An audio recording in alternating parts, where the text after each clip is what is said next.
I'm assuming that some people probably ask why I post these things. And if you see my eyes and they're like kind of shut, it's because the sun is pretty much that way. And so I don't want to um, take too much sunlight. I am outside. But getting back to the original point, some people may ask, well, why does Elder Heyman have to always do a blow-by-blow account of what's happening in his life? And I can understand why some people may say, listen, you don't have to say everything about what's going on. Just do what you're going to do. And I understand that too. Because essentially, I'm not a reality host or reality show person. And this is not what I'm trying to do with this. But someone did tell me some time ago, said, Uncle, why don't you ever say anything about what's going on with you? Because if you don't say anything, who's going to pray for you? Who's going to know what's going on? Who's going to petition the Lord? And I heard that and took it to heart. But there's something else now that sort of keeps me doing this. And if you notice, what I try to do is, even if things are not going the way I'd like it to go, even if things are happening that may be called reversals, I have to realize that God is also in this. Maybe sometimes I need to learn something. Sometimes in order for us to have testimony, we have to go through something to have a testimony. And I think that's probably one of the biggest reasons why I do this, is not to continually tell, well, that happened to me, and that's happening to me, and that's happening to me, and oh, pray for me, oh, Lord, help me. No, that's not why I'm doing this. I do this because I feel that if I can get through it, so can you. If I can deal with this situation, so can you. If I can end up triumphing and not allowing this to block my walk with God, so can you. In other words, it's mainly as an encouragement, as bad as sometimes it may seem to be.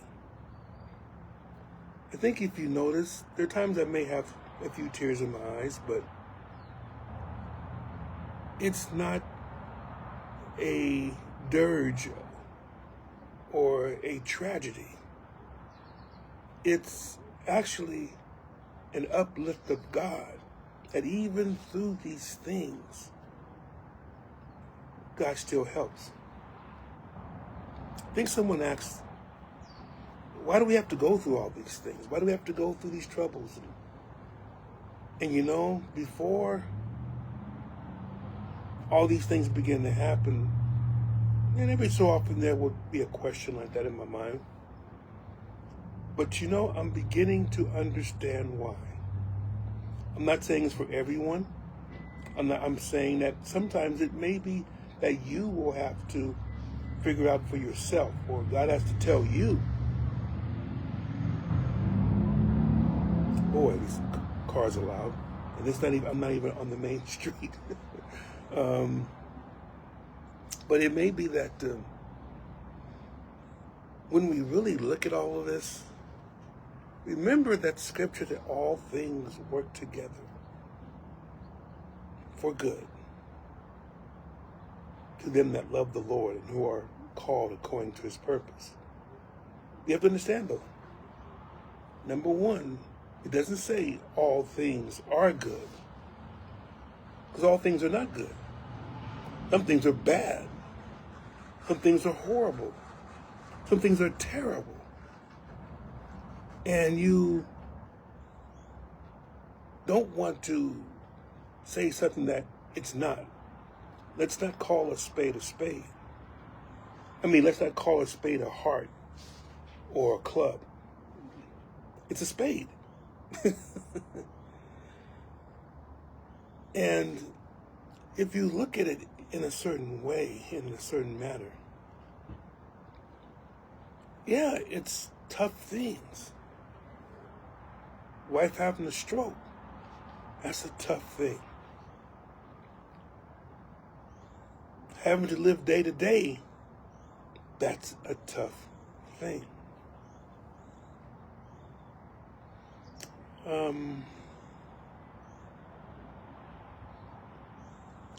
But if you think about it all the time, then yeah, you're going to be depressed. Yeah, you're going to be, oh Lord, not another day. Oh God, help me, Jesus. Oh Lord. And you're going to be moping all day long, and you are not going to be a help to anybody.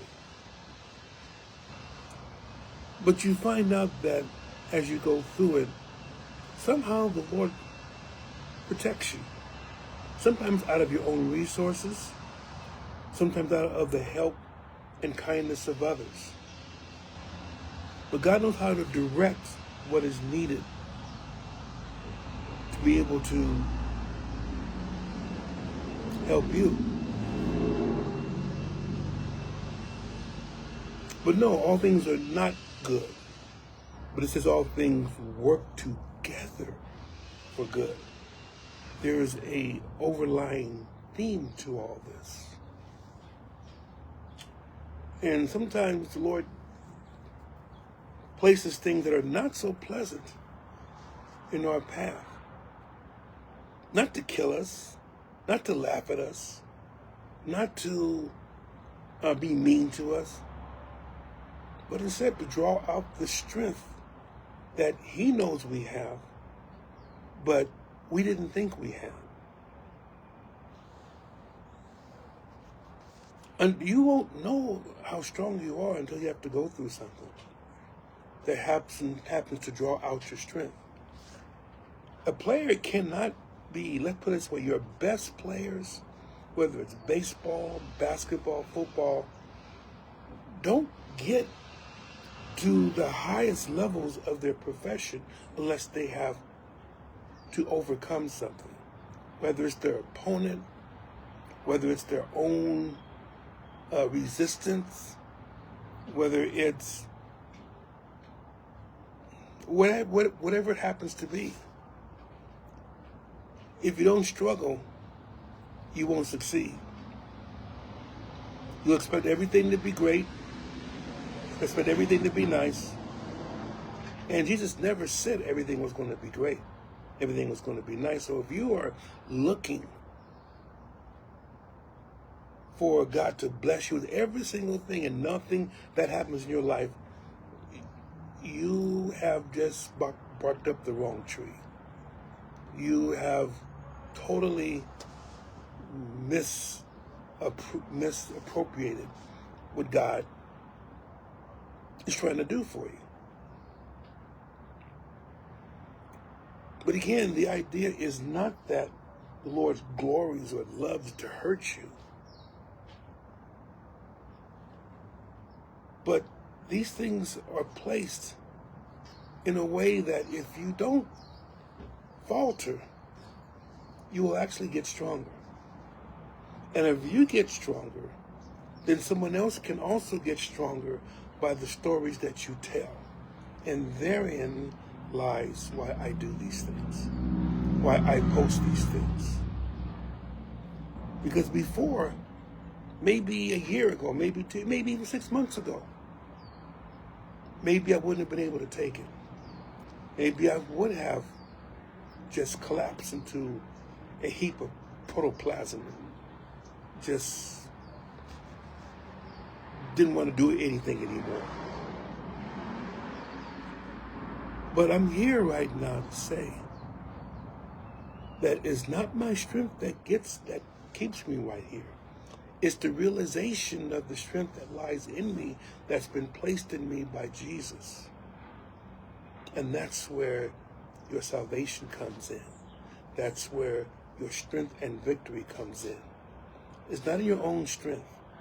If it was up to me, I probably couldn't deal with this. But because it's Jesus that's guiding us through, it's Jesus helping us in every circumstance, it's Jesus that tells us to believe, and we hang upon that belief and we go through each day. That's why I'm able to take this. And as a minister of God, I cannot give Satan any quarter. Yes, he tries to do things. Yes, things happening in life. Yes, things maybe knock us off our feet. But the Lord put strength in our feet to get back on them, so we can get up, brush ourselves, and keep going.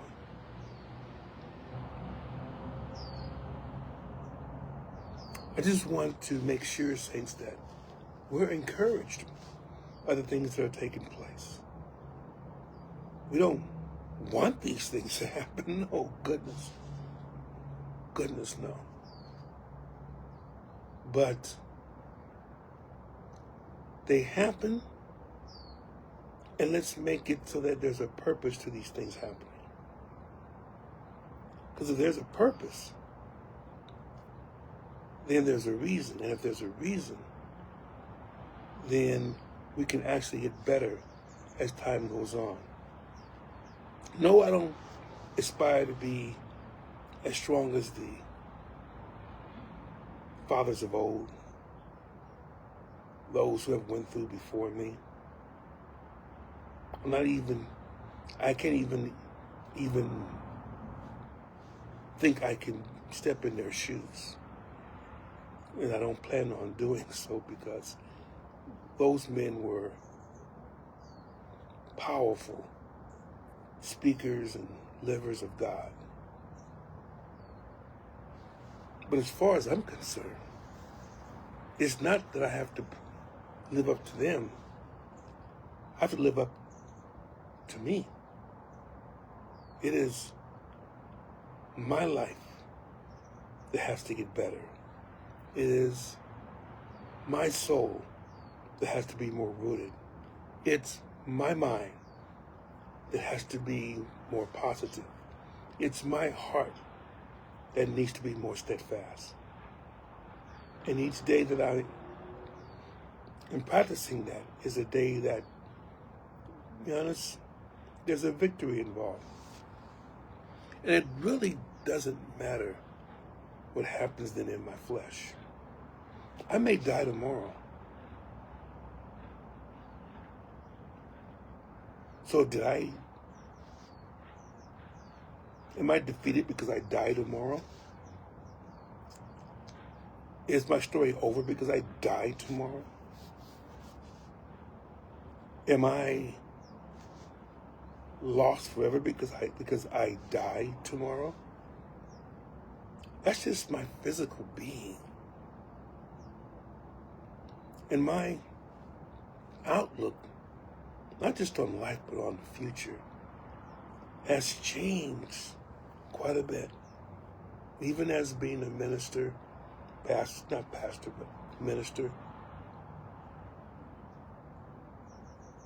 When you find out that it's not your body that is the arbiter of how you're blessed, but it's your soul and where that feels, and whether you're content in your soul, that's what determines how far you go. That's what determines if you have victory or not. I said this outward body perishes. Teeth fall out. Hands get numb. Back causes pain. Hair falls out. You would think if it's all depending upon how I feel, then no, this would not be a post of victory. But it's not about how I feel on the outside. It's about how I receive what's on the outside and what it does to me on the inside. And my brothers and my sisters, I'm letting you know today, you can make it. You can do it. You can succeed.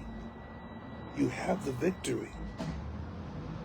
Doesn't matter how your body feels. Doesn't even matter what circumstance you're in. But your soul can give you the victory if you just allow the Lord to mold you. It hurts? Yeah. It may hurt a lot. Will you cry? Possibly. You may cry more than once.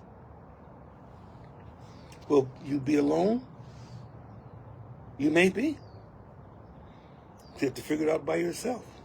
Some of the Bible's heroes, some of their most revealing times is when they were alone. Elijah found out that there were more than he thought, and that essentially he has actually been able to hear the still small voice. Moses, he was alone when he met God on the backside of the mountain. John, he was alone when he received this vision on Patmos. Sometimes maybe you do have to be alone to really hear what God has to tell you. But we have to be willing to listen and to accept. So saints, I'm doing fine. I'm doing well.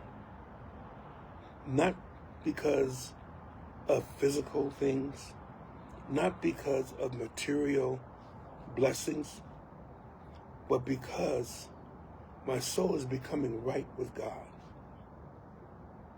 And that's really where our mind should be. I love you all. Continue your prayers, but we got this. And I thank you, Lord Jesus, for giving me that mindset. We got this. Not I got this, but we got this. God bless you.